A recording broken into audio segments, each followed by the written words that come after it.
Assalamualaikum warahmatullahi wabarakatuh. Baiklah, saya Tantrika Elsa dari Prodi Pendidikan Sejarah 2A. Pada video kali ini saya akan menjawab pertanyaan dari ujian akhir semester mata kuliah Sejarah Indonesia Masa Islam.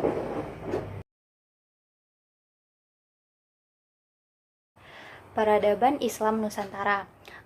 Islam Nusantara merupakan agama yang ramah dengan budaya. Jadi orang-orang yang beragama Islam yang menjalankan syariat Islam, namun mereka tidak meninggalkan tradisi-tradisi dari kebudayaannya. Malahan tradisi-tradisi dari kebudayaan inilah yang menjadi faktor mereka semakin kuat dan percaya kepada agama yang mereka anut, yakni agama Islam. Kemudian orang-orang pada zaman dahulu itu sangat terikat dengan kebudayaan-kebudayaannya, apalagi dengan bangsa Indonesia yang sangat memiliki keberagaman adat istiadat dan budaya. Kemudian juga adanya masih kuatnya pengaruh dari agama Hindu dan Buddha. Inilah yang menjadi tantangan para ulama dahulu dalam menyebarkan agama Islam. Nah, Islam Nusantara di sini mempunyai ciri khas, yaitu dengan menggunakan budaya lokal untuk menyebarkan tradisi, untuk menyebarkan ajaran-ajaran agama Islam. Jadi tradisi adat budaya tidak ditinggalkan, dan syariat-syariat Islam pun dapat diterima baik oleh masyarakat setempat. Islam Nusantara di sini berusaha menjadikan agama dan budaya itu tidak saling mengalah. Islam Nusantara juga berusaha mempertemukan jembatan yang selama ini memisahkan antara agama dan budaya, sehingga tidak ada lagi pertentangan antara agama dan budaya. Salah satunya contohnya yaitu pada zaman dahulu para ulama, yakni Wali Songo, melakukan dakwah dengan menggunakan wayang. Nah, jadi para Wali Songo ini menggunakan wayang tersebut sebagai sarana dakwah dan ajaran monoteis. Jadi mereka akan menggunakan cerita-cerita yang bercorak Islam, dan seperti yang kita ketahui, wayang ini merupakan sebuah ritual dari agama Hindu yang politeis. Jadi alkulturasi antara budaya lokal dengan ajaran Islam inilah yang menjadi ciri khas atau ciri-ciri dari Islam Nusantara yang menjadi pembeda dari peradaban-peradaban Islam di luar Indonesia. Hasil proses alkulturasi antara kebudayaan pra-Islam dengan ketika Islam masuk ke Nusantara, yaitu ada dalam bentuk fisik dan ada dalam bentuk non-fisik. Nah, yang pertama itu ada dalam bentuk fisik, yaitu ada wayang. Nah, pada zaman dahulu wayang ini sangat dominan dengan agama Hindu dan Buddha. Namun, setelah adanya agama Islam, maka Sunan Kalijaga mengubah pewayangan ini menjadi identik dengan agama Islam, yang menjadikan pewayangan ini sebagai media untuk berdakwah dalam penyebaran agama Islam. Kemudian yang selanjutnya adalah seni ukir dan seni pahat. Pada zaman kebudayaan pra-Islam, seni ukir dan seni pahat ini sering menghasilkan hiasan yang bermotif bunga-bungaan, daun-daunan, ataupun hewan, ataupun dalam motif hewan atau binatang. Nah, dalam ajaran Islam, hewan yang bernyawa itu tidak boleh dilukis. Maka seiring berkembangnya zaman dan masuknya ajaran-ajaran Islam, maka terciptalah sebuah tulisan kaligrafi yang bertuliskan tulisan Arab.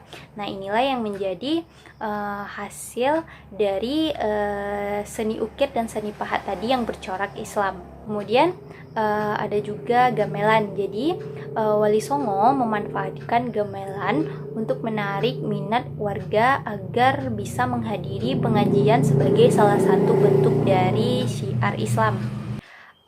Kemudian pada bentuk non fisiknya yaitu ada kenduri atau kenduren.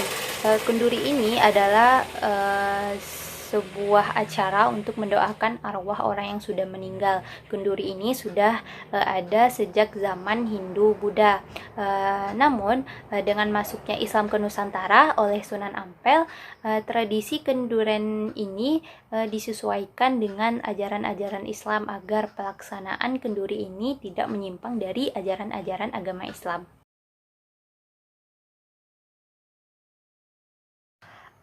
Peran ulama dalam kerajaan Islam di Nusantara, yakni yang pertama adalah selain ulama ini menjadi penasehat raja, ulama ini juga menjadi penerjemah Islam ke dalam sistem kebiasaan di Indonesia. Kemudian pada masa kerajaan-kerajaan Islam, peran ulama ini sangat menonjol sebagai unsur dari pejabat elit. Peran ulama ini berfungsi sebagai memperkokoh status pemimpin yang duduk di singgasana. Kemudian dalam bidang hukum, ulama ini juga memegang peran sentral dalam menciptakan regulasi dan menilai kehidupan keagamaan umat Islam. Jadi mereka ini berperan sebagai kadi atau penghulu di Jawa.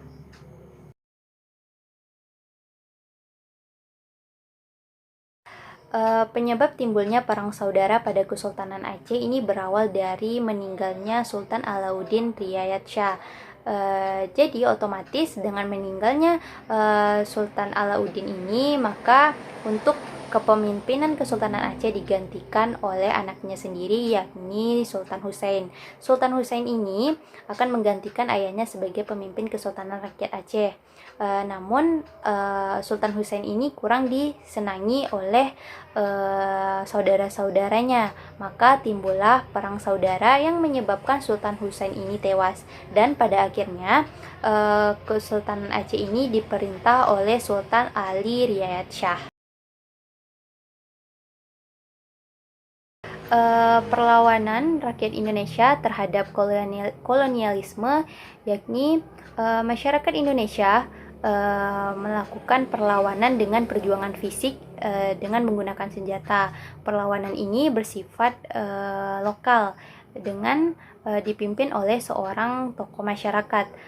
Beberapa perlawanan yang berasal dari daerah-daerah Indonesia seperti perlawanan rakyat Maluku, perang Padri, kemudian adanya perang Diponegoro, perang Aceh, dan berbagai perlawanan lainnya di daerah-daerah Indonesia untuk melawan kolonialisme tersebut. Kebijakan masa pemerintahan Hindia Belanda, yakni yang pertama pada kebijakan ekonomi. Pada kebijakan ekonomi ini yang terkenal adalah sistem tanam paksa. Sistem tanam paksa ini merupakan sebuah sistem yang diciptakan oleh Belanda, yakni tanah rakyat yang awalnya ini milik pribadi, kemudian diambil alih oleh Belanda sebagai tempat untuk sebagai lahan untuk tanam paksa tersebut. Nah, jadi nantinya hasil dari tanam paksa ini akan diserahkan kembali kepada pihak Belanda. Kemudian dalam kebijakan politik dikenal juga dengan politik adu domba atau biasa dikenal dengan defeat it impera. Jadi politik adu domba ini merupakan salah satu strategi Belanda untuk mendapatkan kekuasaan dengan cara memecah belah kelompok besar untuk lebih mudah ditaklukkan. Karena Belanda ini beranggapan bahwa masyarakat Indonesia dapat dikalahkan dengan cara yakni memecah belah masyarakatnya sendiri. Selain itu, ada juga pelaksanaan politik pintu terbuka. Jadi, politik pintu terbuka ini merupakan sebuah strategi Belanda yang memberi kekuasaan kepada perusahaan swasta asing untuk menyewa tanah dan menanamkan modal di Indonesia. Kemudian ada politik etis. Politik etis ini merupakan politik balas budi yang dijalankan oleh Belanda sebagai bentuk kewajiban moral terhadap rakyat Indonesia. politik etis ini terdiri dari 3. Yang pertama ada imigrasi, dan edukasi. Pada imigrasi akan membangun dan memperbaiki pengairan. Kemudian pada bidang emigrasi akan mengajak penduduk untuk bertransmigrasi. Kemudian yang terakhir pada bidang edukasi yaitu memperluas dan meningkatkan pendidikan yang ada di Indonesia.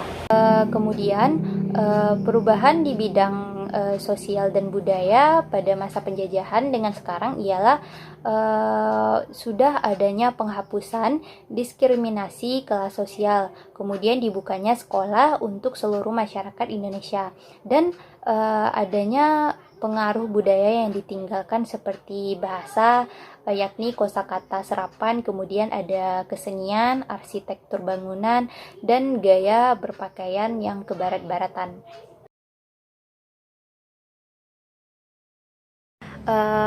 Masa pergerakan nasional merupakan salah satu periode penting dalam perjuangan kemerdekaan Indonesia. Jadi pada masa ini masyarakat Indonesia itu sudah mengkampanyekan untuk membentuk suatu ide, yakni Indonesia bersatu dan bebas dari penjajah. Kemudian dengan ide-ide tersebut seiring dengan bertambahnya golongan-golongan terpelajar pada masyarakat pribumi dan membuat Indonesia memasuki masa periode baru, yakni periode radikal. Kemudian pada masa pergerakan nasional inilah yang menjadi awal dari semangat bangsa Indonesia ini untuk memerdekakan bangsa Indonesia. Maka tercapailah kemerdekaan Indonesia pada 17 Agustus 1945. Baiklah, sekian jawaban dari saya terkait ujian akhir semester mata kuliah Sejarah Indonesia Masa Islam. Lebih dan kurang saya mohon maaf, dan saya sudahi dengan Assalamualaikum warahmatullahi wabarakatuh.